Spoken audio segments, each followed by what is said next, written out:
인생이라는 게 참 힘들잖아요. 어렵고 힘겹고 살아가는 게. 야, 정말 세상을 내가 다 가진 것 같았는데 아주 작은 일에 벽에 부딪혀가지고 야, 이게 뭐냐 이거. 응? 자존심 상하고 말이죠. 막 이럴 때가 많죠. 예. 그리고 정말 5대양 6대주를 누비다가도 시골에 내려와가지고 살면서 오히려 좌절하는 이런 경우에 야, 이게 내가 뭐지? 내가 이것밖에 안 되나? 막 이럴 수도 있는 게 인생이거든요. 그러니까 인생이라고 하는 것은 결코 만만한 게 아닌데 그런 인생 가운데서 우리 손유혁 집사님이 만난 인생이라고 하는 것은 우리가 아는 것처럼 다른 사람들이 살아내기 힘든 그런 도전이잖아요. 근데 그걸 이겨내고 그걸 살아내고 그러는 과정 속에서 그 공무원 시험을 볼 수 있는 기회가 왔단 말이에요. 그런데 공무원 시험을 봐서 붙을 때까지 남편이 살아 있어야 돼요. 근데 시험을 볼 거냐 말 거냐 하는 그 시간에 남편이 심장하고 폐 근육이 다 멎어버렸거든요. 그래서 강제로 이제 숨을 쉬게 하는 이제 산소호흡기를 하고 그리고 목구멍을 뚫고 그러면서 병간호를 하면서 그런 때 이제 저하고 상담을 하면서 하자 그랬거든요. 그랬는데 그 남편이 이제 목구멍도 다 빼고 산소호흡기도 빼고 있지. 또 했다가 뺐다 그러면서 지금 오히려 회복이 돼가잖아요. 그래서 제 생각에는 벌써 하나님의 앞에 가 있어야 되는데 지금 자기 마누라하고 애들 먹여 살리기 위해서 그냥 하나님 앞에 그냥 기도하면서 버티고 이제 이러는 과정인데 기적이 나타난 거잖아요. 그렇죠? 하나님을 믿고 의지한다고 하는 것. 오늘 설교의 주제가 이겁니다. 세상을 살다 보면 인연이라고 하는 것이 굉장히 중요해요. 인연이라는 것은 어떤 겁니까? 혈연이 있죠. 부모와 나의 관계, 피로 맺어진 관계. 문재인 대통령이 미국에 가가지고서 연설할 때 미국하고 우리는 그냥 동맹국가가 아니라 피로 맺은 국가라고, 혈맹관계라고. 그래 미국 사람들이 환장했잖아요. 이 진보 성향의 대통령이 와가지고 뭐 좀 같이 잘 해봅시다 막 이런 식으로 얘기할 줄 알았는데 우리는 피로 맺은 혈맹입니다. 그런 혈연 관계라는 것 중요하죠. 인생을 살면서 아무리 어렵고 힘들어도 부모가 의지가 되고 형제가 의지가 되는 거 아니겠습니까? 부부가 의지가 되고. 그런데 혈연 말고 또 우리가 지연이라는 게 있잖아요. 고향 사람, 우리 고향 사람. 야, 너하고 나하고 고향이잖아. 이게 재밌어요. 저는 전라도 사람들을 좋아하는데 우리 교회 오시는 분들은 서울에서 내려와 갖고 오시는 분들은 경상도 분들이 많아요. 이태재 권사님이 먼저 테이프를 끊으시더니 그 다음에 이수 선생님도 대구고 다 대구고 그 다음에 금 권사님 대구고 그 다음에 저기 이성식 선생님이 경상도 풍기인데 황찬록 권사님 또 풍기고 이거 우리 여기 본토백이들 이거 긴장해야 되겠어. 경상도가 무섭거든요 이게. 전라도는 그래도 같이 나눠 먹자고 하는데 경상도는 그냥 혼자 먹거든요. 아닌가? 그러고 보니까 김윤철 권사님은 어디예요? 서울입니다. 서울. 서울도 좀 긴장해야 될 것 같은데. 세를 좀 확장해야 될 것 같아요.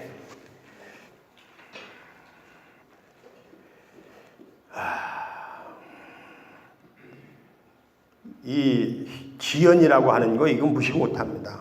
강원도 사람, 충청도 사람, 자기 지역 사람. 그 다음에 이제 학연이라는 게 있지 않습니까? 학연. 어느 학교 출신. 특히 대한민국에서 아주 어느 학교 출신하면 뭐 아주 쟁쟁한 그런 학견들이 있단 말이에요. 그거 학연을 잘 타야 돼. 대세를 따라가야지 거기에 대해서 내가 좀 안 좋은 눈치라도 줬다가는 그냥 거기서 그냥 아주 끝나는 거예요. 이게 인생이란 말이에요. 그런데 사람을 믿고 의지하는 것에 대해서 오늘 본문이 얘기해 주고 있는 거예요. 오늘 본문 한번 다시 보십시다. 23절에 6월절에 예수께서 예루살렘에 계시니 많은 사람이 그의 행하시는 표적을 보고 그의 이름을 믿었으나 라고 되어 있습니다. 또 다른 번역에 보면 예수님을 따랐다 그렇게 얘기가 되어 있습니다. 많은 사람들이 예수님께로 몰려들어와요. 무엇을 보고? 예수님이 행하시는 표적을 보고 이적을 보고 기적을 보고. 요한복음 2장에 나오는 가나의 혼인잔치 이야기에서부터 이 설교가 시작이 됐지 않습니까? 가나의 혼인잔치에서 포도주가 떨어졌어요. 잔치집에 포도주가 떨어졌으니까 이거 큰일 났단 말이죠. 그때 예수의 어머니가 하인들에게 예수가 시키는 대로 해라. 예수님께서 빈 항아리에다가 물을 길어다 부으라고 그래서 부었더니 그것이 더 맛이 좋은 포도주가 되었더라. 그런 기적을 행하시는 예수님이에요. 그리고 성전에 들어가서 성전을 둘러부시고 말도 안 되는 소리를 하시네요. 이 성전을 홀라 내가 사흘 만에 다시 짓겠다. 그런 예수님이 당당하게 걸어가시는 그 길을 보면서 사람들이 여기에 희망이 있구나. 여기에 붙어야 되겠다. 그리고 이제 예수님을 따라 나선 거예요. 근데 오늘 본문은 그 문제를 가지고 얘기하는 겁니다. 그러나 따라서 하십시다. 예수님은 사람을 믿지 아니하고 하나님을 의지하셨더라. 오직 하나님만을 의지하셨다라는 얘기를 하는 겁니다. 그러면서 나오는 말이 이 개정 성경을 보면 이해가 잘 안 돼요. 사람에 대하여 누구의 증언도 받으실 필요가 없었으니 이는 그가 친히 사람의 속에 있는 것을 아셨음이라 이렇게 얘기하죠. 24절에 보면 예수는 그의 몸을 그들에게 의탁하지 아니하셨으니 이는 친히 모든 사람을 아시며 이렇게 얘기가 나와 있어요. 이게 무슨 뜻인지 잘 몰라요. 그런데 다른 번역에 보면 뭐라고 얘기했는 거니?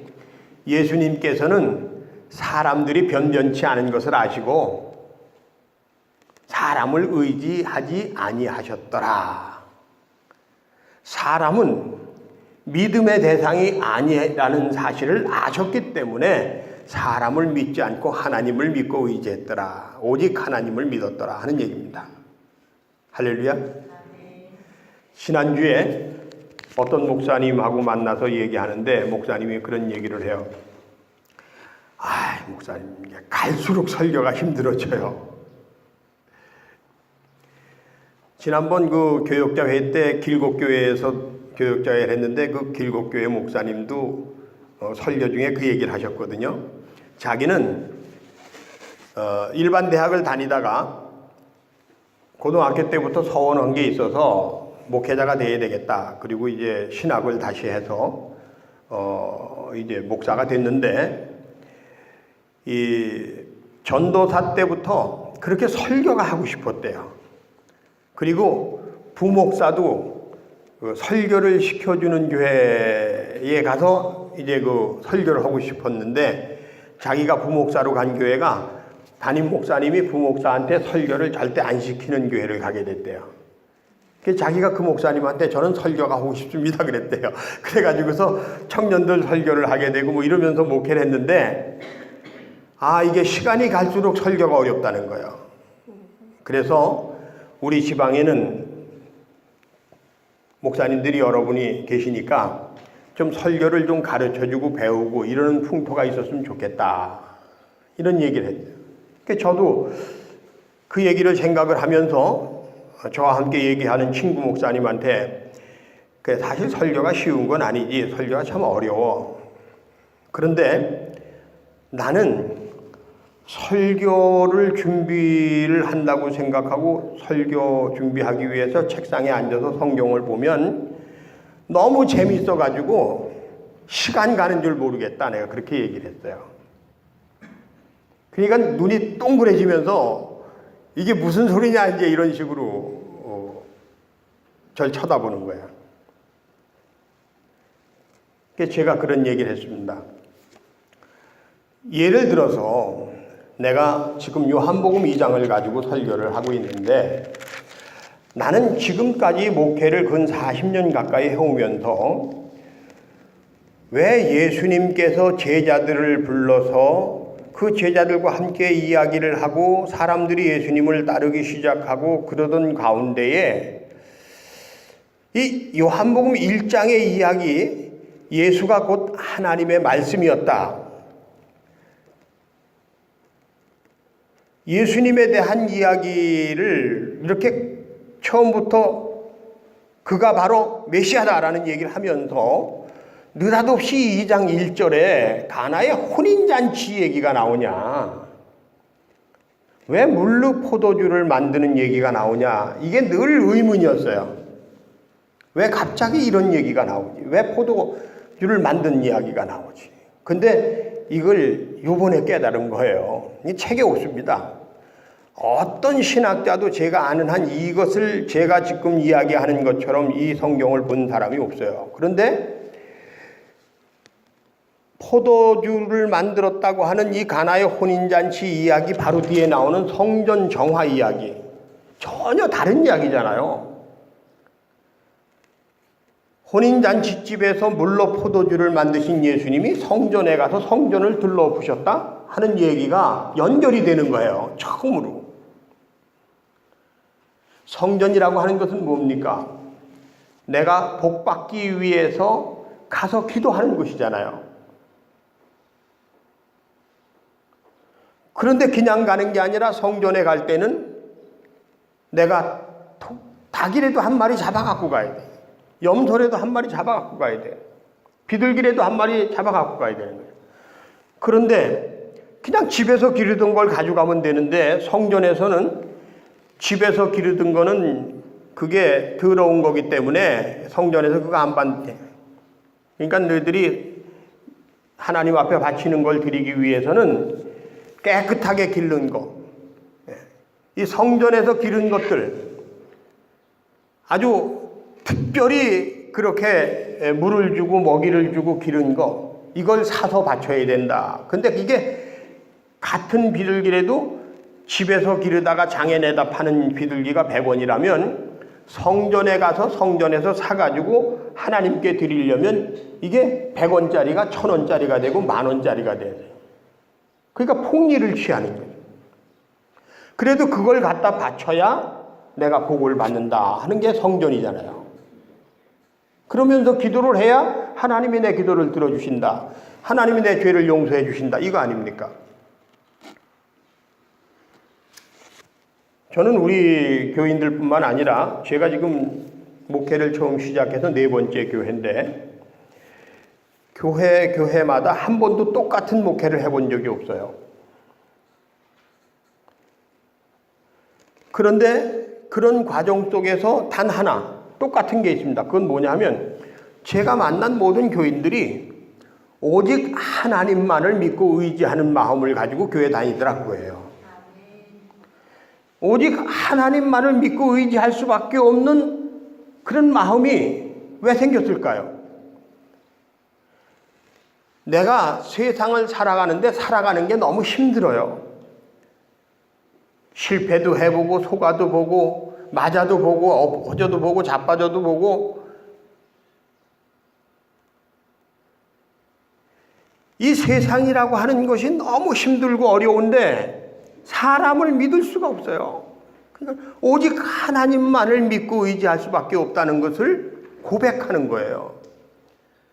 그렇기 때문에 저는 목사로서 그런 분들을 실망시켜드리지 않기 위해서 내가 진짜 목사가 돼야 된다.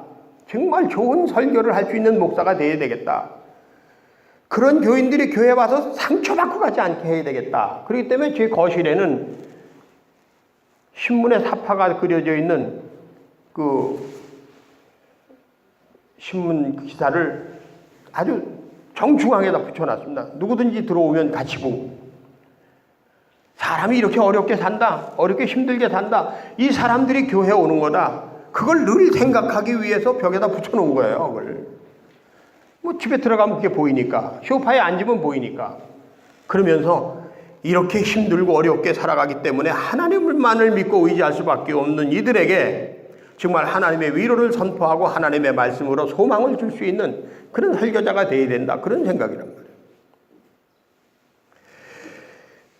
그런데 정말이지 4번씩이나 교회를 다니면서 옮기면서 여기 왔는데 그 중에는 목사님의 양에 안 차는 사람도 있고 목사님 마음에 상처가 된 사람도 있고 또 교회 안에서도 뭐 이 왕따가 당하는 사람도 있고 뭐 이런 사람들도 있었어요. 그렇지만 그 사람들이 교회 생활을 하는 방법은 서로 달랐을지언정 그분들 중심에 하나님만을 믿고 의지하는 마음만큼은 한결같더라 그런 얘기예요. 예?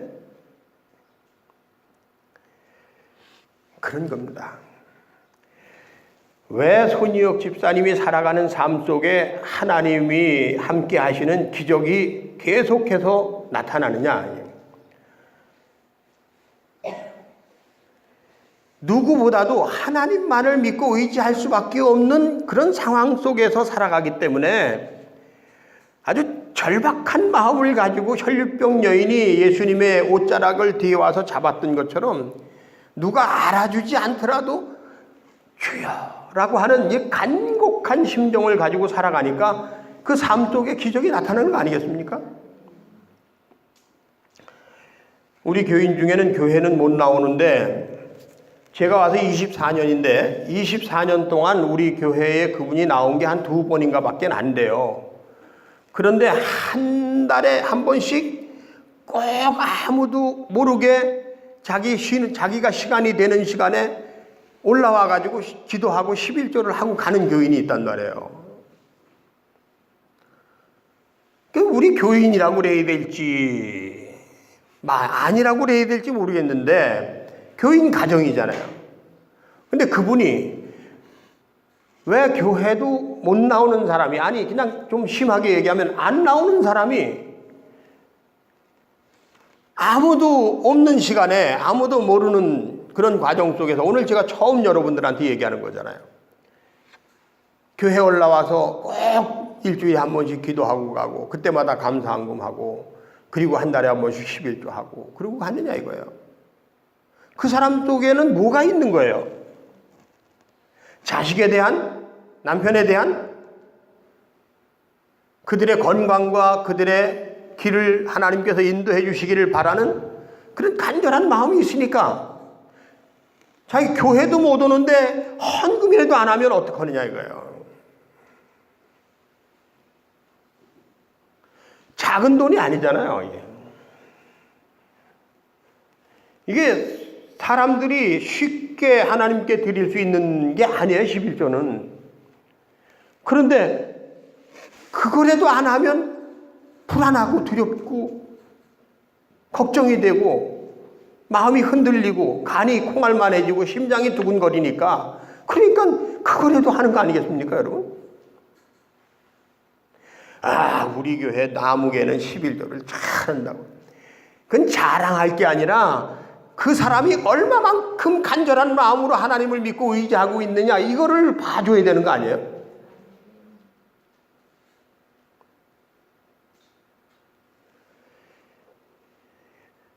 오늘 본문 속에서 예수님께서 가나의 기적을 일으키시고 성전을 정화하시고 그러면서 사흘 만에 내가 성전을 다시 짓겠다. 말도 안 되는 소리를 했지만은 사람들은 거기에 희망을 걸고 나오는 거예요. 그런데 예수님께서 하신 말씀이 그 다음에 딱 나오는 말씀이 그러나 예수님은 그들을 의지하지 않고 오직 하나님만을 의지하였더라라는 이야기입니다.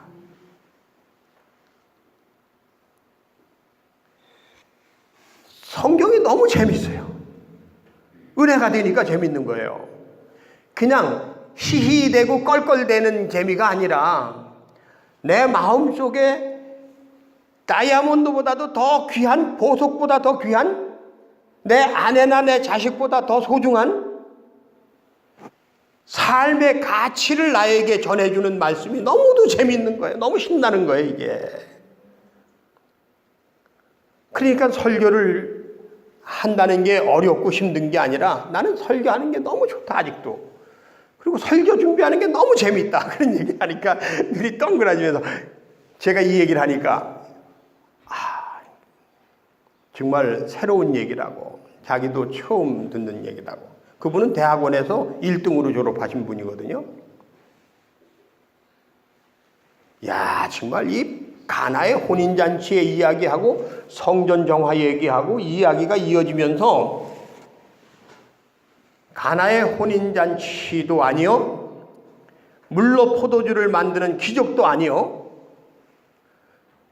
비둘기나 소와 양을 잡아서 하나님께 드리는 성전도 아니요, 오직 하나님만을 믿고 의지하는 곳에 우리의 희망이 있다는 얘기를 해주는 겁니다. 그래서 제가 여러분들한테 얘기하는 거예요. 여러분 어쩌다 교회 못 나오게 된다고 하더라도 그것 때문에 죄책감을 갖지 마세요. 여러분들이 새벽기도 못하고 철야기도 못하고 여러분들이 특별기도 못하고 작정기도 못해도 하나님은 여러분 마음의 중심을 아시는 분이니 여러분이 못 나오는 걸 더 안타까워하시지 그걸 가지고서 책망하시는 하나님이 아니니까 여러분들은 오직 하나님만을 믿고 의지하는 마음을 가지고 살아가시면 됩니다 라는 얘기를 하는 겁니다. 여러분 제가 잘못됐습니까? 저는 여러분 한 분 한 분이 세상에 살아가는 동안에 오늘은 내가 이거 해야 되기 때문에 교회 못 와. 그렇더라도 하나님께서는 그 사람을 그러면 안 돼 라고 얘기하시는 것이 아니라 그래 힘내라 이렇게 얘기하시는 하나님이시다. 결코 교회를 못 오는 한이 있어도 하나님을 믿고 의지하는 마음만큼은 내가 대장이 되자 이런 말씀을 오늘 여러분들에게 드렸습니다.